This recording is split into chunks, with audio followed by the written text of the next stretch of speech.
Welcome back to Follow Through with LVB. This is GT20 Diaries. My guest today is Jason Behrendorff and Colin Munro, both playing for the Toronto Nationals. Us and you guys and Surrey Jaguars were kind of in a little bit of a head-to-head battle. You need maybe to lose a couple, we need to win a couple to get in the playoffs. But welcome to the podcast, and how are you enjoying Toronto so far? I'm loving it, yeah. So this is my first time to Canada, and my uncle and auntie, who I haven't seen in about 28 years, live in Michigan. So they used to live in Toronto and popped down to see me the other day, gave me a little tour of downtown Toronto. I met my cousin, who's now 21 for the first time. For the first time? For the first time. Yeah, so it's been a pretty crazy experience since I've been here. You're a bad cousin, mate.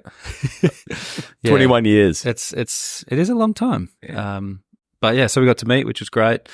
And then, yeah, just yesterday my family arrived. So yeah, it's even getting better. Yeah, and you just told us that you've had a bit of lack of sleep, and that they have had a bit of lack of sleep, so it's a little bit chaotic. So thank you for getting up some time this morning. Maybe it's a bit of light relief. Yeah, not a problem. My wife will definitely need me to tag team very soon, but it's one of those things. It's a long way from Australia to the other side of the world, so they were on a plane for the best part of 26 hours, and now they're here, which is great, but everyone's sort of adjusting to time zones and been up since very early hours of the morning. Yeah, and so Colin, you got two kids as well. Jason's got two kids. You guys have been living that kind of T20 mercenary all over the world style. And I've asked David Visa while he's here, I've asked a couple other guys, how do you manage that family connection time when you're having to play all over the world? Yeah, it's a tough one, actually. I've been fortunate that the family have travelled literally from day one, and pick and choose the right places. And yeah, it's hard for them to get to sort of Pakistan and those sorts of places. But, when you go to the UK for the 100 or the Blast, it's a great place to have the family around. And the first couple of tournaments, it really took its toll in terms of trying to make sure that they were 100% happy in doing what they want to do, but also me having downtime and having time away from cricket and even the family sometimes, because otherwise it's always the same. And but then, you just find a routine that sort of block you back home. You do cricket when you're at cricket, leave it there, and then when you're back, it's just the kids and Teray, and it's making sure that they looked after, and it gets my mind off things. But then it's tough now, last couple of years, getting some leadership roles and captaincy where you've got different meetings and things, and the kids aren't quite used to that. So they go, Dad, you got a meeting every second day, every day, and we're not being able to do this. So yeah, it does tear you apart a little bit in terms of knowing when to go and do stuff and actually just take some time off. So it's always a learning curve, and I think that's, like, I think anyone with family is just having that balance. Dwayne Pretorius was talking about how he always FaceTime before school and after school, and it doesn't matter what time zone he's in, he will wake up, he will just keep that routine the same. And I guess technology now is brilliant. If we go back 15 years ago or 20 years ago, doing this lifestyle would be pretty nightmarish. Yeah, well, he's a better father than me. I'm not waking up at 2 o'clock to speak to their kids. I don't do that either. Nah, but it is. This is actually a tough time zone where it's 16 hours. It's staying up till 11:30 midnight for them to get home from school, and I think that's the best time for me to talk to them. And then if we've got a game like we have here, where the schedule's been quite hectic, you don't really speak to them during the day. So they're early morning, but yeah, they understand. Like, my kids want to speak to me some days, they don't want to speak to me at other days, and it's just one of those ones where if you get them on a good day, you get a 10-15 minute chat. If you get them on a bad day and they're not too interested, it's just like wow, I've just wasted 2 minutes there because they haven't given me anything. Yeah. But you also learn to not take it personally. Right. That's something I took on really hard. First of all, was if they didn't want to speak to me, I was thinking, well, why not? Like, I'm your dad, I love you, I want to talk to you, I haven't seen you. But then they're their own little person. They're in their own little world doing their thing, and it's even worse. The Olympics are on, so like Connor will be there like this talking to me. Yeah, but he'll be looking at the screen, and you're talking to him, and he's just giving you absolute donuts. And it's like, mate, what are you watching? Just the 400-meter freestyle final. I'm like, okay, well, that's once in a 4-year thing. You can speak to me anytime. Off you go. Yeah. So yeah, it's a bit of a laugh, but it's good fun. So Jason 3 and 6, yes, and Colin 8 and nearly 10. Okay, so they're in school kind of age. So in terms of coming over and coming to different tournaments, it's probably a little bit harder now. Yeah, it's getting harder now. Yeah. They when I gave them the opportunity to come to Canada, they were like, nah, because we actually were fortunate to go to the 100 and the Blast last year for what would have been 3.5, 4 months. So they came out of school and traded homeschooling in the UK and things, but they missed out a lot of sport and playing with their mates, and it's quite a huge part in their learning now at that age to find where they are in the world sort of thing in terms of their sport and at school and all that thing. So they weren't too keen, and then the day before I left, when they saw me packing, they were like, "Oh, I wish we could come now, Dad." And I was like, "I know that. That's I knew this was going to happen, but when you guys play football on a Saturday and your school stuff during the week, you guys will be happy as." And there'll be some times where you miss me and I miss you all the time, but there's we'll get over it. It's only 3 weeks, so yeah, that's not too long. You've been professional cricketers for 15 years, best part of 15 years, probably even a little bit longer. Take me back to how did it start? Obviously, not obvious, but Colin born in South Africa, Jason born in New South Wales, but grew up in Canberra. Yep. Yeah. So where did the cricketing aspect come into it? Who introduced you to the game, and then what made you fall in love with the game and think this is what I want to do? For me, it was generally we had an interest in sport as a family. Both mum and dad played various sports growing up. But it sort of started for me at school with some of my good mates at school. We'd muck around in the schoolyard, and then majority of us decided that we'd go and play for the same club team. And the thing that I think fast-tracked a bit of my development was, you won't believe it, but I was actually more of a batter when I was a kid. Wow. As probably everyone. No, I don't believe it, no. It certainly doesn't show at the moment, and I'm not working on that as much anymore. But it was one of those things where I then started to bowl a few, and I bowled left arm, and I still do. And then guys were thinking, well, that's something a little bit different. And we started playing with some of the older kids at school. So we were in, say, year 3, 4, and they were in year 5 or year 6. And suddenly you might get one of the older kids out, and they think, oh, wow, this younger kid's not too bad. We'll try and either rough him up a bit or sort of see how he goes. And those are my sort of early experiences. And then going into club cricket with my mates, I just remember one of my good mates' dads was the coach. So he'd always pick us up from school, take 4 or 5 of us to go to training together. And you sort of build the friendships, the relationships, and then you just start sharing little moments in the car, little sing-alongs. Even we had a sing-along on the bus yesterday. You showed me this new song that you'd heard and stuff like that. So it's like little things like that still stick in my mind, that are the reason why I love playing the game. It's because I get to hang out with my mates more often than not. We share silly experiences together. We share meals together. And we share life experiences together. And the thing that I'm now really invested in and enjoying is meeting new people, but also connecting with, like, so Munners and I played at the Scorchers together a few years ago, and our kids met then. And so I said to the boys this morning, do you remember Munners? And like, oh, Harrison a little bit, Levi not so much. But I said, do you remember Connor and Chloe? And yep. Yeah. So it's those things now for me that are really cool. And so we can reconnect. If the kids were here, obviously they'd reconnect. And those things of the father are really special to me. And being able to share this small part of my life, because I'm 34 now. I played cricket for, as you said, the best part of 15 years professionally, but that's not going to last forever. Whereas I'll be a dad for a lot longer. And so to share this period of my life with them and to get them to travel and do things like that, I'm finding really special and important. Yeah. Yeah. Colin? For me, it was just chasing my brother, because he's 3 years older than me, was the, golden child in our family in terms of sports. He was a crazy cricketer, really good hockey player. So for me, it was just backyard cricket from an early age of 4 or 5, and just him trying to get him out. He would bat in the backyard left-handed with a hockey stick, and I wouldn't be able to get him out. And then I'd literally get it first, second ball. And I think that's where my temper came from, Logie, because he'd get me out. Yes, I'd be bowling for an hour, and then he would nick me out second ball, and it's automatic slips in the backyard. So you just start whacking your bat, and then the bat breaks, and then mom would give me a hiding, and then it would Then you start swinging the bat. Then you throw the bat over the fence into the school field. That we, and that's. I was very fortunate that we lived literally 20 meters from the primary school growing up. So I would always be on the fence watching. If they were short, I would field. And it just started from Baker's mini cricket, which is the same as Milo cricket back in New Zealand, and so softball stuff growing up. And then, same like Dorff, it just sort of took off a little bit at the age of about 10, 11, when I started playing some rep stuff. And then you see how good other players are, because I went to a really small school where there was literally 11 players to choose from.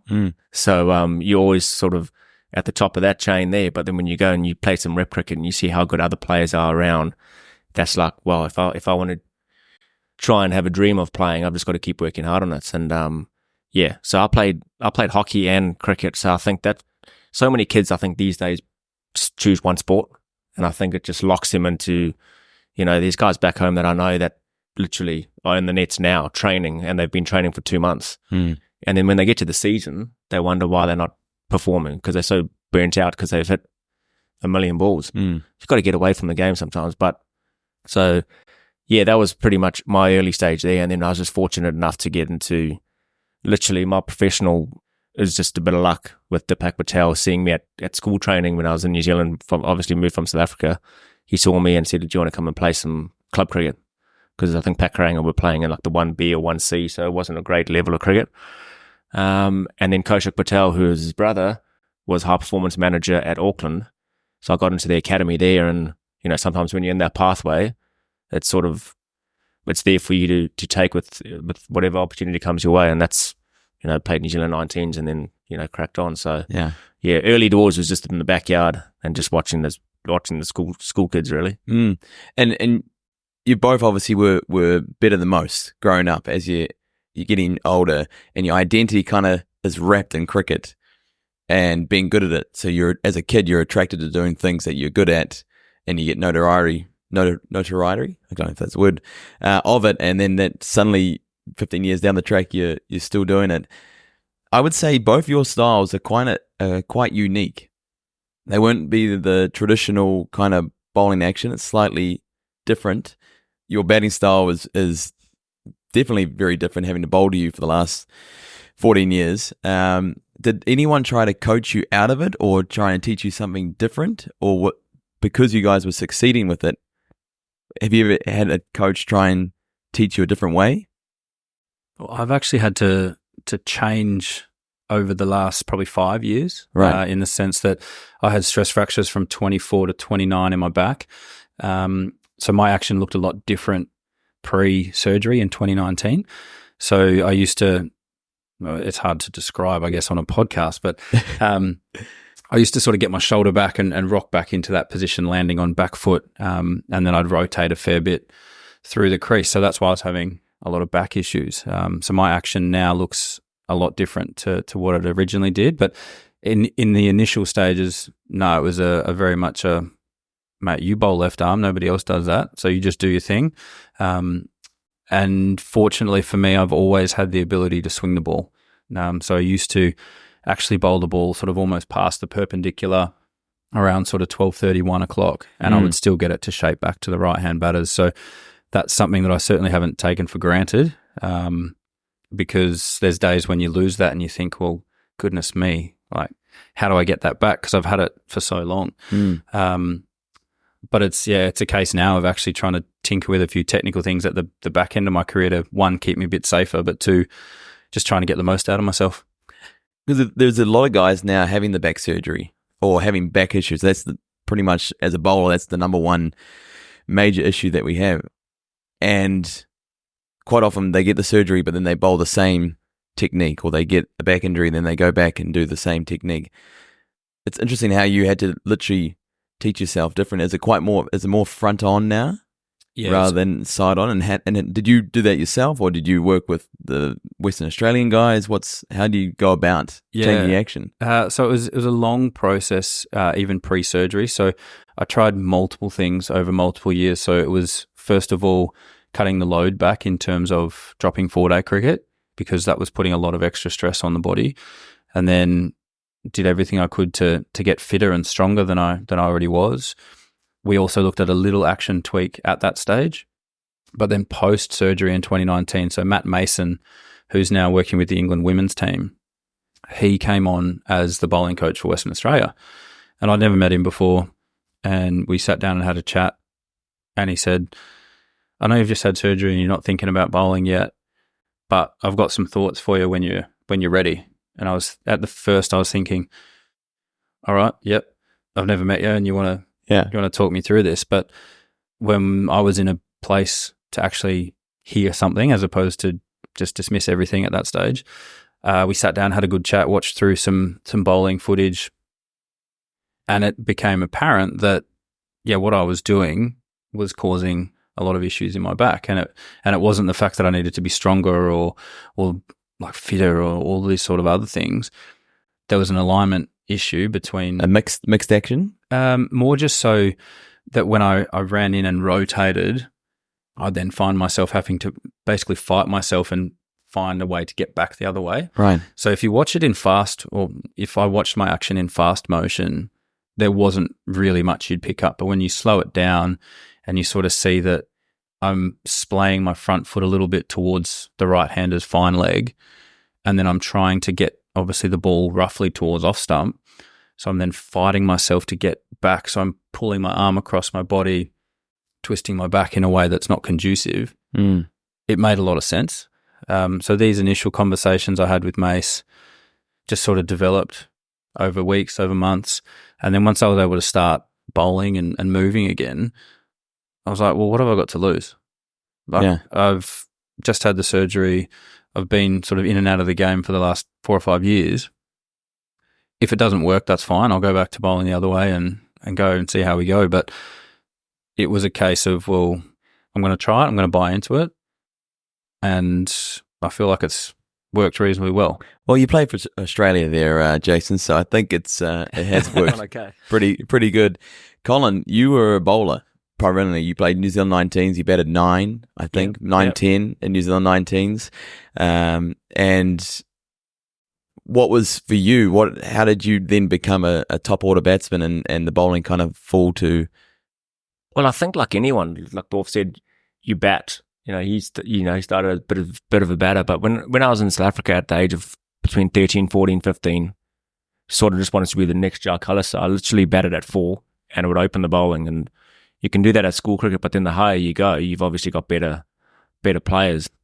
I got to New Zealand and they were like, oh, you sort of hit the pitch bowler. You can get the best out of these conditions. Let's really focus on your bowling because that's probably your strength. And then I didn't really work on my batting too much. It was just sort of that natural talent that allowed me to bat at 7, 8 or 9 and do a little bit of a job down there. So I always had the ability, I think, to be a batsman, but it was just to get that opportunity. And it was a bit of a long slog. I've made my first class debut batting at 11 and batted and bowled first change. And then it wasn't for another 3 or 4 years where I didn't play first class cricket again. And again, it was a bit of luck where De Grandome got selected and then I got an opportunity to play. So, this game has got a weird and wonderful sort of thing about it, just giving you opportunities when you least expect it. And, sometimes you say you got to be ready to take these opportunities, but I wasn't quite ready. But luckily for me, it happened because I was, conducive playing the pull shot and we're going down to Otago playing Neil Wagner, who's going to bounce the crap out of me. Yeah. But going back to the question about, how did I always hit the ball hard. So I think T20 Cricket, I came in and had a real impact with the Auckland Aces when we played at Colin Maiden, when we won those 2 years in a row there and had the Champions League and all that sort of thing. So again, another opportunity to go and showcase your skills, and then had the chance to go on a bit of a franchise with KKR at RPL, and then I got CPL deal there as well, and then batted at number 3. And then when I came back to New Zealand, they were like, oh, you've done a great job there. Do you want to bat at 3? And then I was like, yeah, absolutely. And then Kane was opening. And then when, I took Kane's spot, he came to number 3 so that he could solidify the middle order a little bit and I can go out there and try and just bash it at the top. And sometimes I look like a little turtle when I'm standing there all, hunched over and fidgety turtle. Whack in the back.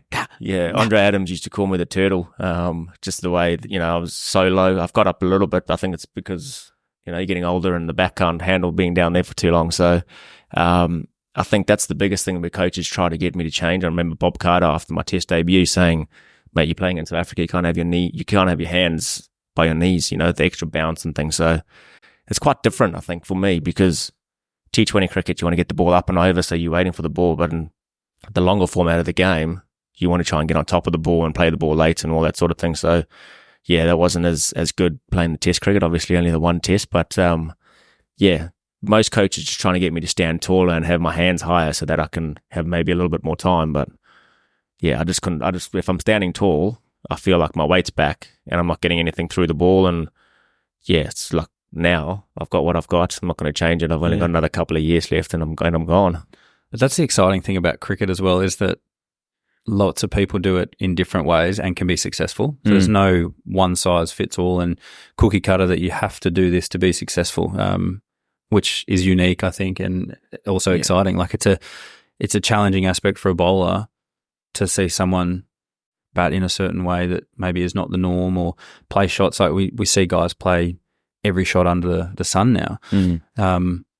And I'm sure from a batting point of view as well, when you see guys with different actions and things, it might take you a little bit to actually get used to it because the release point's not where you'd expect it.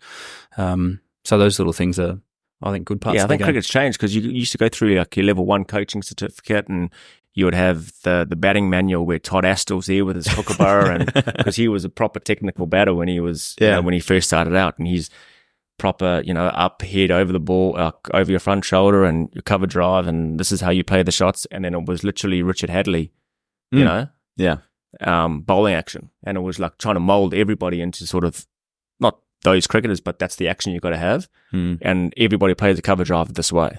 Well, it's time to change now. You're not trying to get your front foot to the ball all the time to hit through the offside. You can come down, you can square cut it. If it's straighter, you can hit it over the bowler's head. So it's like Jay said, it's awesome to see different players doing it their way. And I think coaching has evolved and let guys go out and be who they want to be, and in terms of how they play the game. Unless they've got a proper, like an action that's going to hurt you, then you change it. But you're not going to get a Boomerang or a Malinga coming through New Zealand 5 years ago, even 3 years ago. No. But now I think they're on the search for something that's slightly different. We're not just all bowling the same way. So, well, that's, I kept till I was 18, and then I started bowling at 18, and I just pretty much tried to impersonate other bowlers. And early on when I started bowling, everyone was like, oh, you got such a nice action. You got such a nice action. You got such a nice action. But as I found when I got into white ball cricket and got a little bit into my career, I felt like it became a little bit of a curse because batsmen could see my kind of hand. They could see the ball. Like, it's all kind of came very, very clean. And I wasn't bowling 145, so it wasn't ridiculous. And then I started kind of thinking, well, do I need to do something slightly different? Because now I'm watching some of the bowl like Patharanga from Sri Lanka, Bumrah, obviously with his action. Lots of guys have these unique, and the ball goes missing. Scott Kugelheim goes missing behind the head or something different. And that's something I've kind of thought of. I haven't done it, but it can be a blessing and a curse if you have a really technically good technique. It can be very simple to compete against. Yeah, well, they say that's similar to like a Brett Lee or Sean Tate that bowl the same pace, but not that I've ever faced them at their peak. But Sean Tate would have been the worst because, he runs in, his front shoes at you, and his arm's down by his back knee, and you don't see the ball until it's catapults over. So whereas Brett Lee's a little bit like you, like mechanical, you see the ball the whole way. But again, it's not nice facing 155, 160. I'm glad there's no one bowling that quick at the moment. No, exactly. You guys have both achieved international careers. Actually, before that, I'm going to stop. I had a question for you, Colin. One of the questions that we would talk about in first-class cricket especially, Colin averages nearly 54 with the bat. That's not bad. In first-class cricket. And it always comes up every year when we're in the change room. Oh yeah, Colin averaged 54, but he only played a certain amount of first class cricket. Why did you stop the first class cricket when you were one of the best statistically batters in the country. Because I wasn't going to play Test cricket. Right. So what's the point of trying to play when you're trying to reach to be the best and play against the best? You want to play Test cricket. That's what 4-day cricket's for. And then when they said that you're not going to play Test cricket because you can't play that way that you play in first class cricket at Test level, hashtag Bazball. But anyway, I'm not bitter there at all. But no, I can't hear it. Once they said that I wasn't going to play Test cricket, I just asked myself, my body's getting older. What's the point? Right. And then franchise cricket came along at the right time. And then instead of like September, October, I can go and play in the CPL, the whole thing. And then I become more attractive to teams when I'm available for the whole comp. And then at the back end, you got PSL when Auckland are playing their Plunket Shield. Again, available for the whole comp. So you can still play your white ball stuff for Auckland, and then go and play 2 franchise tournaments, and then you got something in the middle of the year too. So I just said to myself, what's the point of playing 4-day cricket if I'm not going to play any higher? Wow. I think a lot of those, if you're playing 4-day cricket, I think you want to aspire to be a Test cricketer. And, I wanted to play more Test cricket. But, obviously being told that you're not going to play, it was like, well, what's the point of coming? And I think that probably helped my 4-day game because I was like, what am I playing Test cricket? Just go out there and do it my way. I don't have to try and leave balls on 4th stump, and that's a good leave. When it's 4th stump, you can hit it, through the covers or backward point or whatever. And there's not as many fielders out there. No, it wasn't fun. It wasn't fun when you played them. Trust me. So I think that was the biggest thing. Franchise cricket came at the right time for me, and being told you're not going to play Test cricket, because you go through each year and you go, what else do you have to do to get into the Test team? Then averaging 54. And it's just, and then I know it was tough because you had Baz Baz there at the same time. So to have 2 Cowboys in the middle order is probably not the best option. But geez, if it came off, you guys would have had a gun test on. Yeah. Yeah. Well, you, Jesse. Even it's at the time you get a little bit angry and upset. It's like it's gone. My last 4-day game was probably 2016. I think it was 2017. So it's been a long time. I think that's the biggest. But franchise cricket came along the right time for me, and I just chose to go down that path. Yeah. Well, we are living in a time now. Interesting. The last 3 or 4 years, Colin, you were probably one of the first guys to kind of break the mold, really, in New Zealand cricket. I'm not sure if Jason, you could probably talk of some Australian guys who are doing it, turning down contracts, choosing to go overseas and play. And it was that kind of breaking point of when Colin did it and when Mitch McClenaghan did it. It was slightly awkward because it was like, they're turning their back on New Zealand cricket. They're not committed to playing for New Zealand. They're going and just chasing the money, and then they're doing all this stuff. And for cricketers, for us, it was kind of looking at it and going, wow, they're kind of like renegades, or what's it, they're going out there chasing it.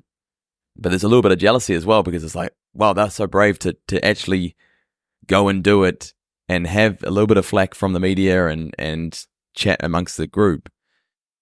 How did you kind of handle that initial time? Now it's a lot more common. A lot of guys are turning down contracts to play franchise cricket, but take me back 4 or 5 years, and Jason, you're kind of getting into it now, where the last couple of years you're doing a lot more franchise cricket as well.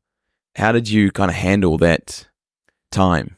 Yeah, look, to be honest, it wasn't easy because you're always told not to read the media, you're not to do this. But when I did choose to go to the Big Bash that year, I did chase the money. I'm not going to shy away. I was told by New Zealand Cricket not to say that, because you obviously know what New Zealand cricketers get paid compared to some of the other guys in the world. And I wasn't even on a decent contract with Auckland. I was down at number 12 or 13 because I was just playing white ball cricket. So when Perth Scorchers came along and said, we've got a 3rd overseas spot for you, this is the deal, come and play the whole comp, I was like, well, why not? I could earn that money. It would take me 2 years playing for Auckland to earn that money. I often say, like, if you're an accountant and you're working at company A and they're offering you 60 grand, but then company B comes to you and says, we can give you the same amount or a little bit more for a quarter of the hours. What are you going to do? Yeah.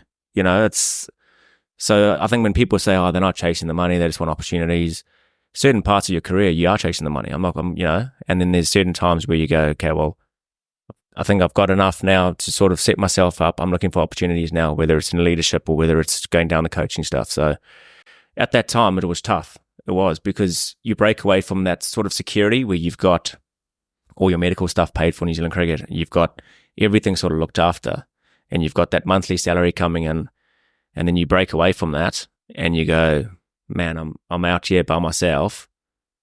If this doesn't go well, I can't go back to Auckland and say, hey, listen, I'm back. Yeah. So the first few tournaments, I put heaps of pressure on myself to go out and perform and try and win every game, because you're getting good money. You want to go out there and showcase your skills. And I think it sort of hampered my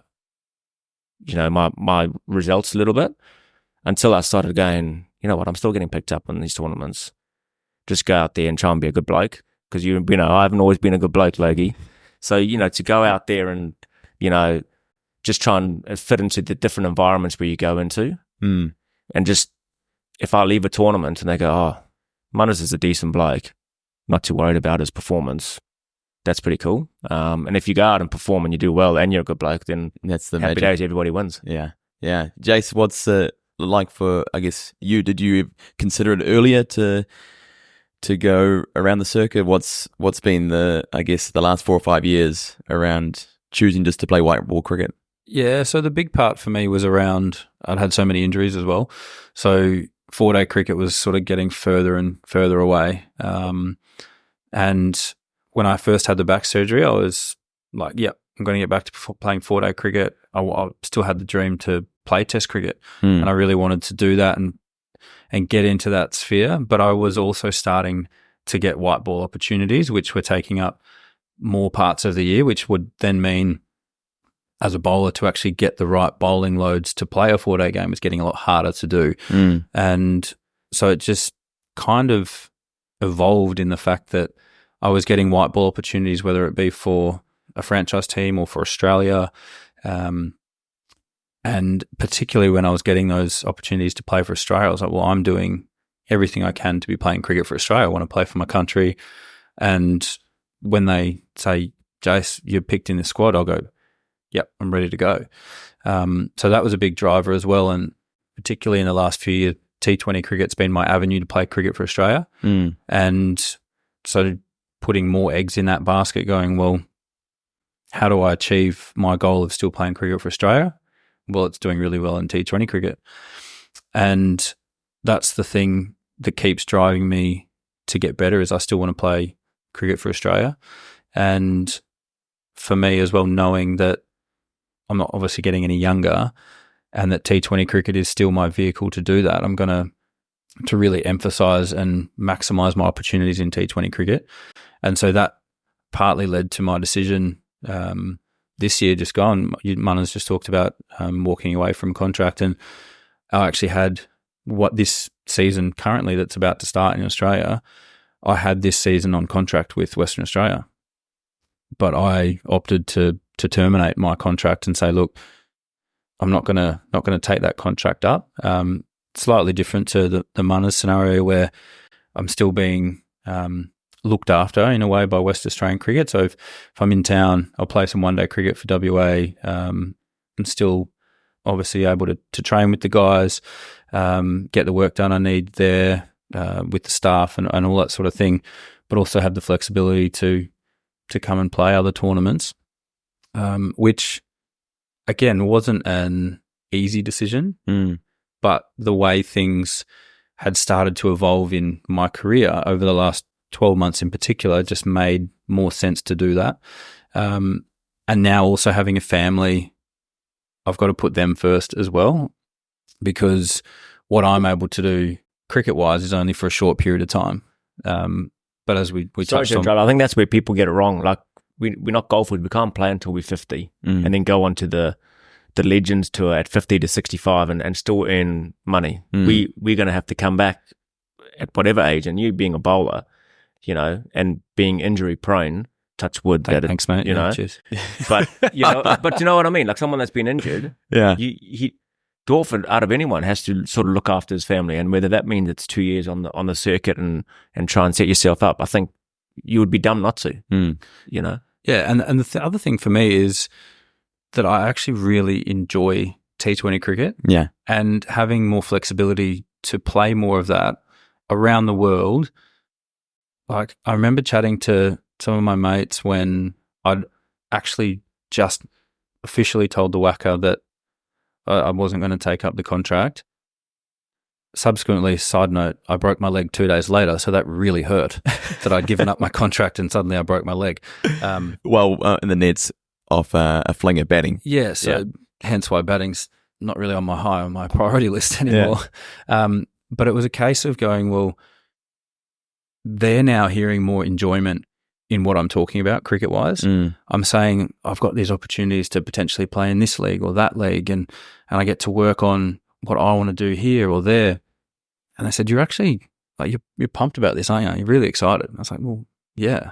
And I feel like the excitement level is now driving me to want to continue to get better and better. And the other part of it is that I'm in Canada at the moment. We're doing this podcast.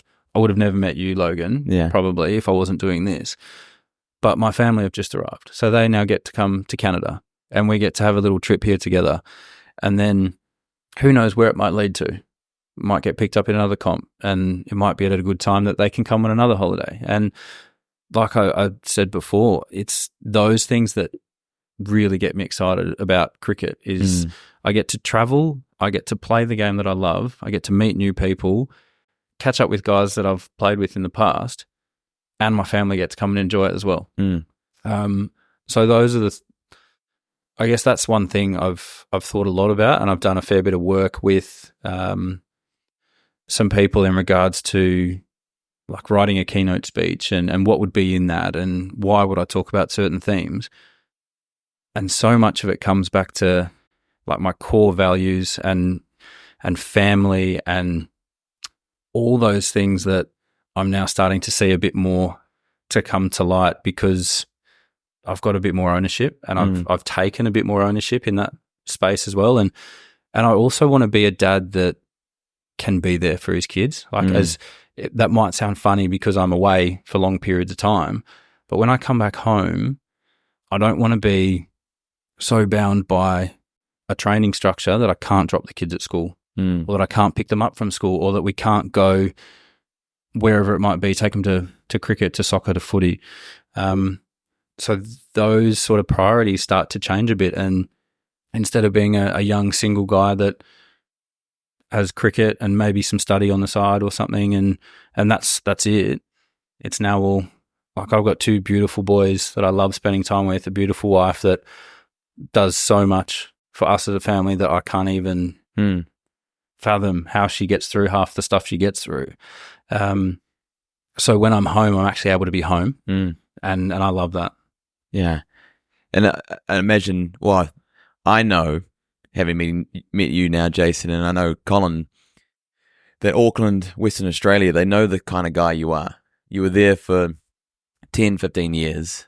They know that when you play for Western Australia, for Auckland, you play, 100%. You're there with the guys. You're a great influence in the team. And there's a point where you kind of earn the right to still kind of be able to come back, and they know that it's value adding. Although they're not contracting you, then they know that the value that you add to the group is high, and that's through knowing your integrity, and people now are understanding that this is a way to set up your life for your family. And it's everyone. I think if you ask anyone, they would probably do the same thing. As much as people on the sideline will make comments, or people will write an article, or people on a podcast will comment, or whatever it is, if they're in your position, that's how I kind of think of it. They would be making the exact same decision as well. You can see a lot more players are doing it now, even in Australia, where you think, Stoinis still on top of the world. Correct me if I'm wrong. Didn't accept his central contract, did he? Yeah, I'm not exactly sure how. So I think he hasn't got a central contract, and he said, give it to the youngsters that are going to come through for the next, and he's playing around the world because of the opportunities that will provide him maybe later in life, or even now traveling with a girlfriend. And I'm a dwarf too. It just gives you a lot more freedom. Like when you're home, you're home. Whereas if I was still contracted with Auckland, I'm still got to fit into their schedule, and I've still got to, feels like I want to have my cake and eat it too. But when I'm away, I'm totally away. I'm not there. I don't get to watch them football, and so I want to pick them up from school. I want to, drop them at school. I think often when I'm there and I see a mum come and then a dad come and then a mum, they must think, man, this Munro guy does not work. He must just be a bum. He doesn't do anything. It's 2 o'clock in the afternoon. Yeah, it's why is he sitting outside? School doesn't close and finish until 3 o'clock, and he's here at 2:15, sort of thing. So it's one of the cricket's just given so much more flexibility now, I think, and the opportunities that it gives us as players is endless. It's pretty cool. You can sort of pick and choose tournaments now, and it's a great time to be a cricketer for sure. Yeah. So that's the positive side and the benefits from cricket, but obviously it's not all sunshine and lollipops. Colin, you shared a story with me in 2018 PSL, and how that kind of started your journey with working with Aaron Walsh around the mental side of the game. And Jason, well, Colin tells a story. I'd love for you afterwards to think of a time where you probably engaged more into maybe a sports psych or a turning point in your career. But Colin, take us back to 2018. Yeah, it was probably my first tournament where I'd gone for like a substantial amount of money, like platinum in the draft, and I was like, man, I'm going there.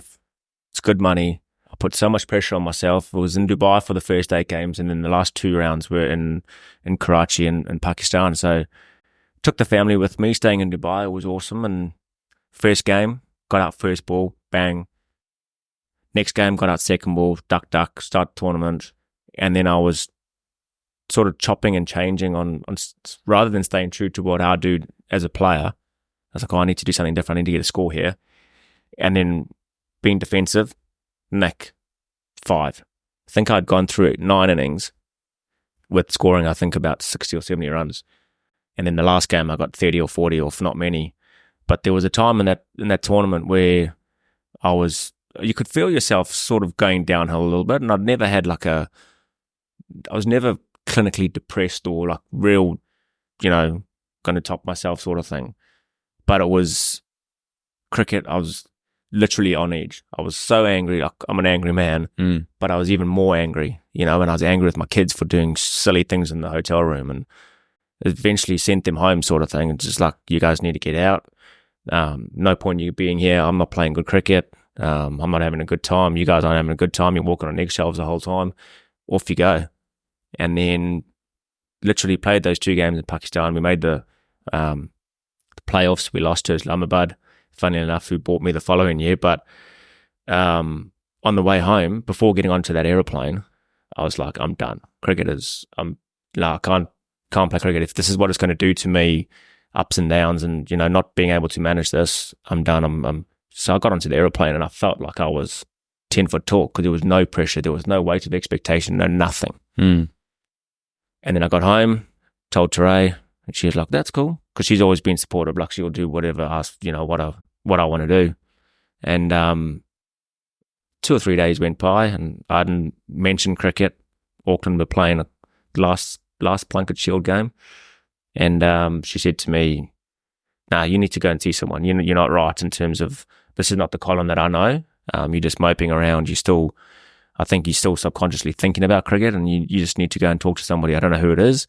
And I'd spoken to some sports psychs before, but no one had given you any sort of actual action to do. They'll say, "Oh, when you're facing somebody and then out there in the middle and it's fast and you've got these negative thoughts, put it on a cloud and let it wander by." It's like, well, that's, come on, like, we need some action here. We're like, how do you do that? Like, and then I met Aaron Walsh, and we literally spoke for an hour, 2 hours the first time.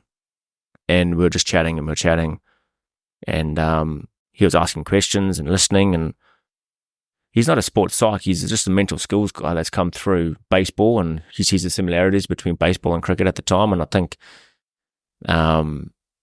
he just mentioned one thing, and Logie, I've said it to you, it's like, he says, "Well, why do you play cricket?" I said, "Well, because it's fun." And he's like, "Are you enjoying it?" I said, "No." So he says, "Well, then give it up." And then I was like, and then when somebody else tells you, "Well, then give it up," you're like, man, that's like a smack in the face. Like, I'm not ready to give it up. No. And then when I heard that, I was like, no, actually, I'm not ready to give it up. And then we finished, and he was like, mate, don't let cricket define you as a person. And then I was like, well, sort of understand that, but can you elaborate? He's like, mate, first and foremost, you are a father, you're a husband, you're a son, you're a brother, you're a friend, and cricket's a job that you do. So, and you do it in the public eye, so people can see what you're doing. You're not just an accountant and you've had a crap day at work.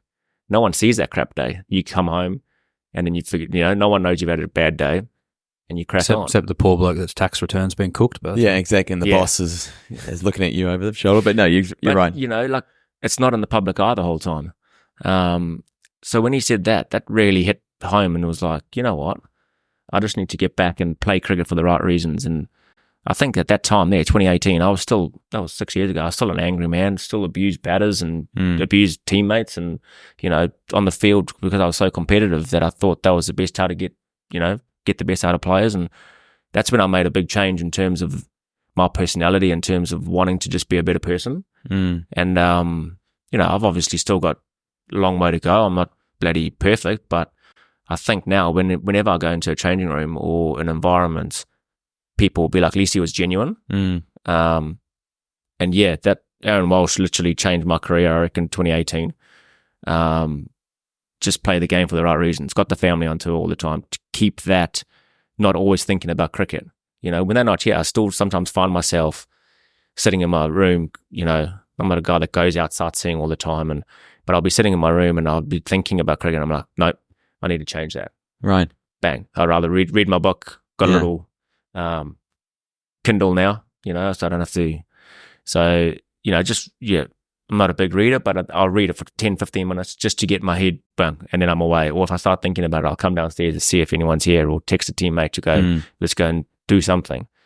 So it's still a work in progress in terms of, I haven't nailed the mental side of the game at all, but it's, it's a work in progress. And if I can keep working on that, then the cricket side of stuff takes care of itself. Yeah. No, that's, thanks for sharing that as well. That's something that does get lost, is, you're so deep in it and you're thinking about it so much. And I'm the same. I think you just want it. That's why. You just want to be successful. Expectations get high, and and it's your own expectations. The team doesn't expect you to win every single game, because you're never going to do it. So it's your own expectations. I still get on game day, like it's game day today, but I'm talking to you guys. But if I was upstairs, I'd be thinking, okay, this is the bowl I'm facing. This is, and you get a little bit anxious on, like, you're going to perform or you're not going to perform. And I think that's what I like about it, is if I don't have that anxiety a little bit, and I'm not saying it's anxiety, it's like that nervous pent up energy. I love that. Yeah, keep going. And you're like, okay, well, I'm in Canada, I'm playing against some local Canadian players, I should be dominating here, but it doesn't happen. It doesn't happen. So having that sort of little edge, that's why I still play the game. Yeah. If I lose that, and I wake up and I'm like, oh, it's another game of cricket, and I've got no feeling towards the game, whether it's a club game back in Auckland, which I probably put myself more playing than any other cricket, because it's club cricket and the guy's going to get you out, and then it's going to be all over. He just said poop. Yeah, no. That's it. Yeah, well, I don't want to say anything else, He's very polite. See, that's the change, mate. 6 years ago, I would have just said whatever. Yeah. But I love that, because that's something that I resonate, and a lot of that story I resonate a lot with, particularly around what you just said around that little bit of anxiety or nervous energy. Because for me as well, people say, oh, don't you get nervous? You're like, well, I do a bit. But for me, I go back to it's because I care. Like, if I don't have that, and similar to what I think you're alluding to there at the end, is that if you don't care anymore, it's like, well, what's there to get nervous about? Or what's there to be a little bit anxious about? And so that's something that I think it's not important, but for me as well, I go, well, yeah, it makes me want to play well. And I still remember the time I'd had, again, another injury, but I was coming back to play my first game for the Scorchers that year. I was driving to the Wacker and I was nearly pooping myself. Like, literally driving into the ground, I was nearly in my car crying. Right. Because I was just like, at that stage, I was so nervous. I was like, I haven't played for a few months, coming off an injury. Like, part of you still goes, when I've come back from injuries, like, can I still do this? Like, Mate, you're a bowler. You've got 24 chances. I'm a batsman. I get one. Yeah, but 24 chances. If you don't bowl well, mate. You go the journey. And it's repeated. It's over and over again. Yeah. Exactly. You bowl a bad over. Oh, we'll give him another one. Bowl a bad over. Oh, my goodness. Get me out of here. Skipper, don't bowl me another one. Yeah. But so those are the things, like it's amazing chatting to people. And I love the fact that we're doing this not as a one-on-one interview, but like, because you hear, say, Colin's story there, and I resonate with so much of it. I've been through some of it. I understand some of that. And you've all got your own experiences in the same sort of way. Did you have a moment? Can you remember a moment in your career specifically where you went, well, hold on, this is, the skills is not enough at the moment. I've got to sort out, Yeah, so there's probably two that come to mind. Again, mine are mainly based around injuries because I've had quite a lot of them throughout my career. But there was one pre-surgery where I was early days into stress fracture rehab. And for those that haven't done a stress fracture, it's quite debilitating in your back. It affects most things that you do. And I got to the stage where I genuinely was questioning my worth, my capability of wanting to get back to play cricket.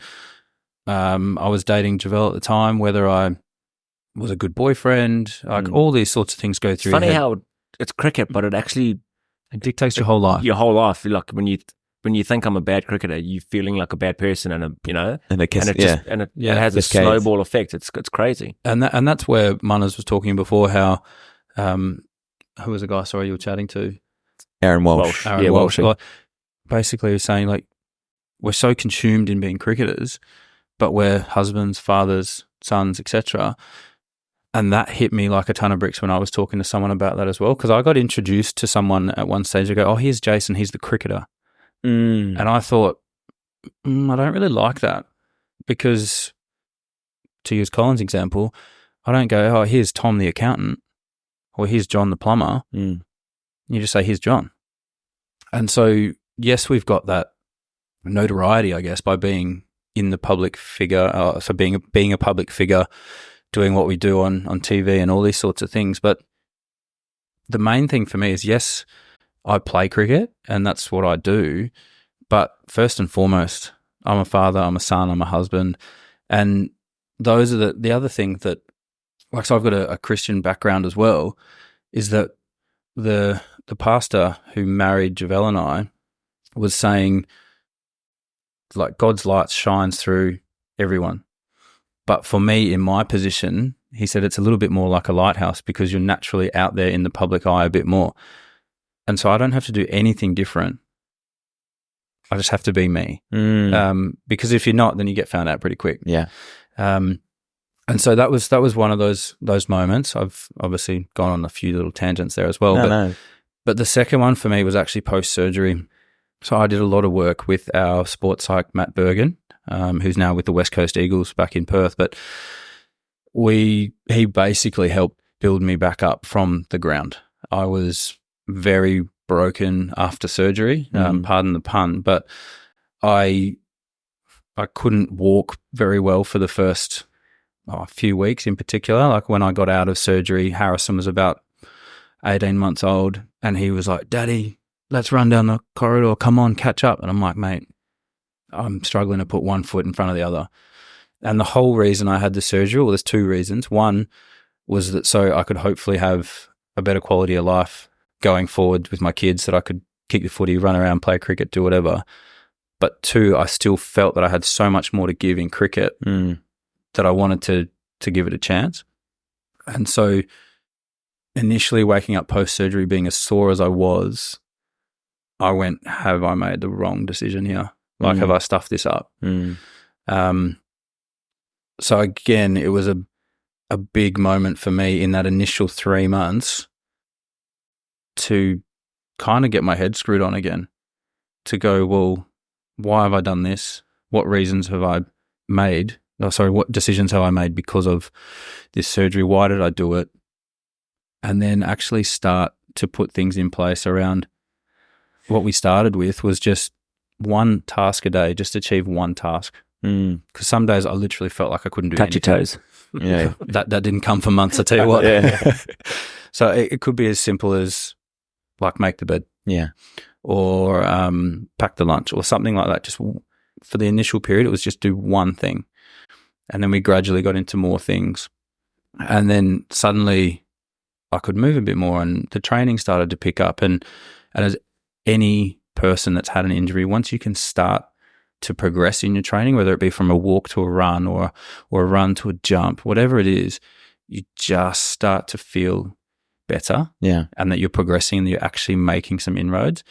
And so we always would just talk about the building blocks.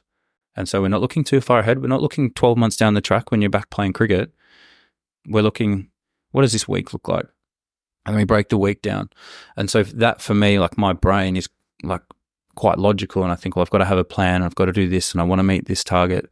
So that for me was essential to go, well, on Monday, I've got these two things to worry about for Monday. Mm. And I get to the end of Monday and I've got it in my diary and I give it a tick. Yeah. Geez, that's nice. I was able to tick today. And there's some days where you can't tick the day because it's been a hard day for whatever reason, whether it be physical, mental, everything. Mm. But that then led to having more conversations around, like I now know that I need to talk about things. Like if I keep stuff inside, I start to become an angry man. Like welcome to the club. Yeah. And so that's the thing. And so many people see me as quite reserved a lot of the time. I'm quite introverted. But those sorts of things, in terms of if I'm feeling stuff, I need to be able to talk to someone, whether it be my wife, the sports psych, a mate, and just to keep that little checklist in balance. And so for me then going forward, it was like, well, how does that translate into a cricket sense? Because I don't want to, say, blow up on a cricket field, which I have done. But now thinking a lot more around T20 cricket is that I try and bowl in particular with, I guess no emotion is probably the best way to describe it, in the sense that if I execute my skill, bowl the perfect ball, can still go for 6. And so I think the term that was given to me was a remaining frame of mind. So you assess, and I've gone, well, I've executed what I want to do. Let it go. Yeah. Good or bad. So by the time I've walked back to the top of my mark, whatever's happened. I'm ready to bowl the next ball. Whether I need to execute something differently, whether I need to change my plan or bowl the same thing again, I'm in a clear headspace by the time I get to the top of my mark what I'm going to do. And so those are the things that, like, I'll chat to some of the younger guys and they go, well, you don't look too flustered. And I was like, well, once I let the ball go, I can't control it.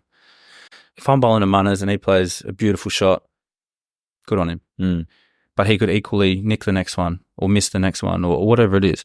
And that's the exciting and the challenging thing about T20 cricket in particular is, like, we've got, as a bowler, 24 opportunities to execute our skill 24 times.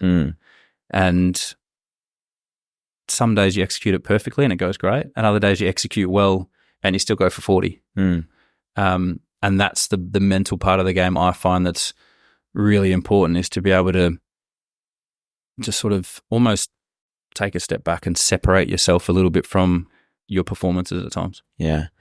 I think the one thing, talking about the mental side of the game, is people don't talk when things are going well. Right.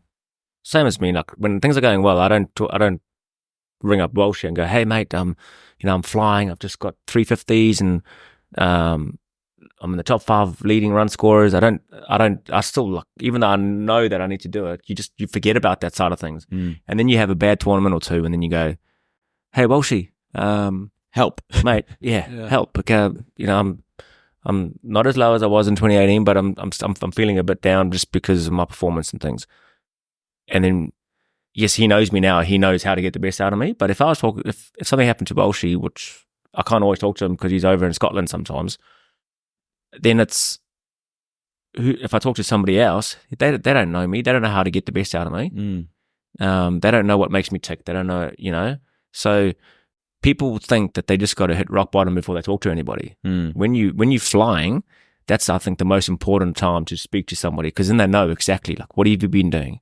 What does your training look like? And then it's like, okay, well, have you been doing these things when you're down and you're not scoring runs or you're taking wickets or you're feeling a little bit crappy? they know exactly the tick list, like boom, boom, boom, boom. Actually, I haven't been doing that.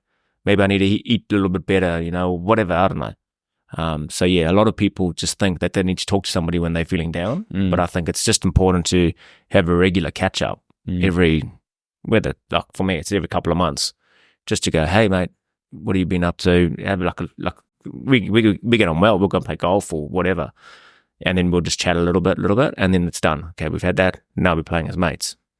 So it's, I think people that are listening, and if they are having a tough time with it and whatever, make sure you're still speaking to people when you're going well and feeling good, because then people will know how to get you back to that feeling good stage. This is why I started the podcast, is that it's so cool and refreshing and brilliant to hear guys at the top of their game to actually share their experiences, share their knowledge, because I'd have these conversations at breakfast, or I would have it over a beer or a coffee or whatever it is, and I was always like, damn it, I wish I recorded that. And now this last 20 minutes, you guys sharing your stories here, it's so valuable for a young person coming through. It could be cricket, it could be sport, it could be anything, and it's very appreciative that you guys are sharing those stories, and they're great advice. And just on that as well, I feel like now getting towards the latter part of my career, I'm actually able to articulate, and I'm able to good point. say things without also the fear of repercussion, in the sense that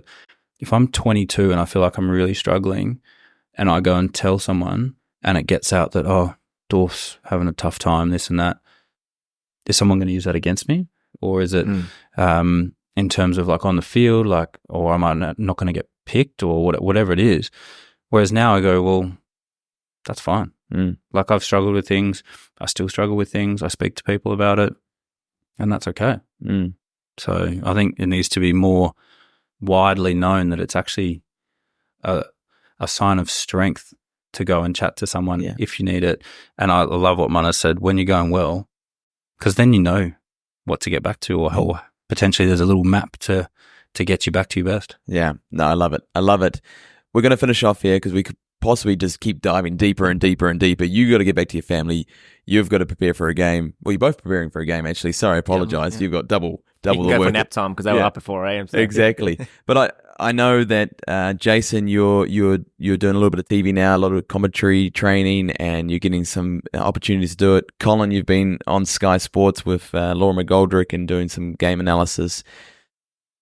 Fast forward 10 years, what do we see ourselves doing after cricket finishes? Colin? I see myself coaching. Yeah. I think, why leave the game after having, well, if I retire in a year or two's time, 20 years of experience in the game, and sort of being that first person to go into the franchise stuff and what I've learned about myself, ups and downs. And I think I've got a lot of experience, and I think I could pass that on to other people. I'm not saying I'm going to make players better technically and that sort of thing, but sort of the mental side of the game, and making sure that guys are free to go and play. Because in my teams, if I'm skipper or if I'm a leader, I'd rather guys go out there and be aggressive and play the game how they want to play the game, and then learn from their mistakes, rather than be a little bit timid and then, oh, I should have done this, I should have done that. So I'd love to see myself coaching. I did see myself as a physical education teacher, but talking to teachers at schools, you don't want to be around the kids these days that much. But yeah, I think I see myself in coaching. That's my plan A. I know people say you have to have plan B and C, but if your plan A works out well and you put everything in, all your eggs in one basket, then hopefully it's successful. Love it. Jason? Yeah, so I love, as you alluded to, I love talking about the game. I've got some opportunities doing commentary and broadcasting, interviewing, and I'm really enjoying that. I love also the fact that I can give a bit more of a unique point of view as a bowler, because a lot of the commentators are batters, and that's something. It's good the bowlers don't have any brains. Thank you, Colin. I really appreciate that. He doesn't wear glasses. He's just wearing it for the podcast. Yeah, exactly. It looks smart, doesn't it? It does.